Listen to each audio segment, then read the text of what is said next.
Kata Ibnu Qayyim rahimahullah ta'ala, durhakanya anak di waktu besar kepada orang tua itu berawal dari durhakanya orang tua kepada anak di waktu kecil. Gitu biasanya, Allah balas gitu. Jadi kadang kita ini kurang adil dalam pembahasan. Kita selalu membahas, kita bawa surah Al-Isra. Wa qadara rabbuka alla ta'budu illa iyyah wa bil walidaini ihsana. Allah perintahkan untuk mentauhidkan Allah.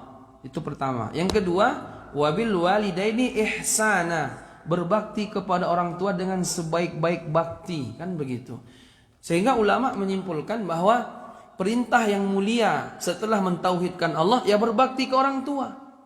Berbakti ke orang tua, bukan jihad, bukan yang lain-lain. Berbakti kepada orang tua. Betapa sangat pentingnya berbakti kepada orang tua. Tapi ayat ini dalil anak berbakti ke orang tua berarti kan? Ini dalil ini anak berbakti ke orang tua. Dan ini selalu yang kita sampaikan. Tapi kita kurang adil bagaimana orang tua berbakti kepada anak. Kita cuma nampak durhakanya anak, cuman jarang kita bongkar durhakanya orang tua. Durhakanya orang tua itu kalau saya baca dalam kitab Dr. Khalid Mahmud Syantut, pakar pendidikan Timur Tengah, itu bisa dibilang Bapak Ibu ya, itu 12 tahun ke bawah itu waktu durhakanya orang tua kepada anak, itu 12 tahun ke bawah atau 14 tahun ke bawah atau 10 tahun ke bawah. Karena di saat itu yang sangat penting pendidikan. Pendidikan itu di situ. Jadi umur 7, 8, 9, 10. Tapi kebanyakan orang tua ketika anak sudah umur 7 tahun makin dilepas, harusnya makin dipegang erat-erat. Makanya Imam Ali bin Abi Thalib, dia punya konsep pendidikan 7 tahun pertama anak jadi raja. Apapun kasihlah, ya kan? 7 tahun kedua dia jadikan tawanan, ya kan? 7 sampai 14 itu tawanan tuh. Di situ pengawasan sangat kuat. Tapi tidak dijelaskan apa sebab. Saya baca lagi dalam kitab Syekh Jamal Abdurrahman, dia bilang begini, anak itu biasanya kalau sudah mulai muncul rasa malu itu menandakan akalnya mulai bergerak, mulai terbentuk, ya kan? Anak mulai muncul rasa malu itu kapan? 7 tahun. Ketika anak mulai muncul rasa malu 7 tahun, di situ pengawasan orang tua makin diketatkan. Bukan makin dilepas. Kalau kita kan makin dilepas. Umur 4 tahun, mana dia? Oh, pulang gitu. Umur 7 tahun, ada pandai dia tuh. Biar aja mencarut, merokok, apa sebenarnya. Gede, jadi Firaun.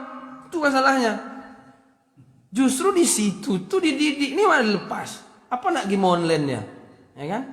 Makanya jemaah yang dimuliakan Allah, ketika merasa malu itu muncul, disitulah modal terbaik pendidikan rasa malu. Rasa malu itu anak. Jadi jangan sampai hilang rasa malu dia nih. Sehingga dia melanggar, hilang rasa malu. Kalau hilang rasa malu, rasa takut yang muncul. Kalau hilang rasa takut, udah nggak ada lagi cerita tuh. Jadi pendidikan paling tinggi itu rasa malu. Di bawahnya rasa takut. Takut dihukum, takut di DO, ya kan? Itu nomor 2 itu. Kalau hilang dua-dua ini udahlah, tidak ada lagi. Susah lagi kita. Makanya jemaah yang dimuliakan Allah, ayat inilah yang menyebabkan anak itu jadi musuh. Karena durhakanya orang tua di waktu kecil. Saya yakin nih Bapak Ibu mesti banyak nih yang khawatir anaknya durhaka sama dia nih. Karena melihat dulu waktu kecil, ya juga ya, cuman pikiran saya ngasih makan doang. Kalau cuman ngasih makan, ayam pun ngasih makan juga ya.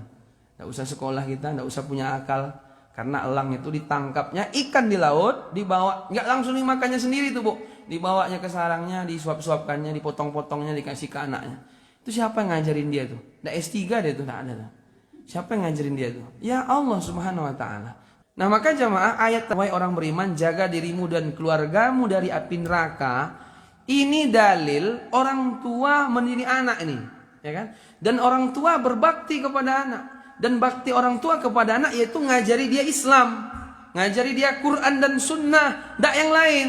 Bukan ngajarin makan. Kalau makan sekali lagi, tidak ada dalam Quran ini orang tua khawatir anaknya makan apa kalau dia sudah mati. Yang dia khawatir adalah anaknya beriman tidak setelah dia mati. Makanya Nabi Yakub dalam surah Al-Baqarah ayat 133, Bapak Ibu bisa buka nanti di rumah. Bagaimana pembahasannya? Idh hadara Ya'qubal maut idh qala li banihi ma ta'buduna min ba'di. Ketika Nabi Yakub kematian datang kepada dirinya, dia khawatir. Anaknya kan 12 Nabi Yakub nih kan. Anak Nabi Yakub kan 12, salah satunya Nabi Yusuf. Dia mau pastikan nih, ma ta'buduna min ba'di, wahai anakku, apa yang kalian sembah setelah ayah kalian ini mati? Jadi yang paling penting dalam hidup ini iman kita. Jangan sampai murtad, bertauhid. Itu yang membedakan kita sama hewan, binatang. Maka jemaah yang dimuliakan Allah, ini khawatir masalah makan, ruko udah dibeli apa belum, tinggal di mana apa. Itu penting juga. Cari nafkah itu wajib, apalagi laki-laki. Tapi tidak proporsional. Masa hidup cuman kayak gitu doang. Makanya tidak ada kita temukan dalam Quran orang tua khawatir anak makan apa, tapi mereka khawatir iman anaknya.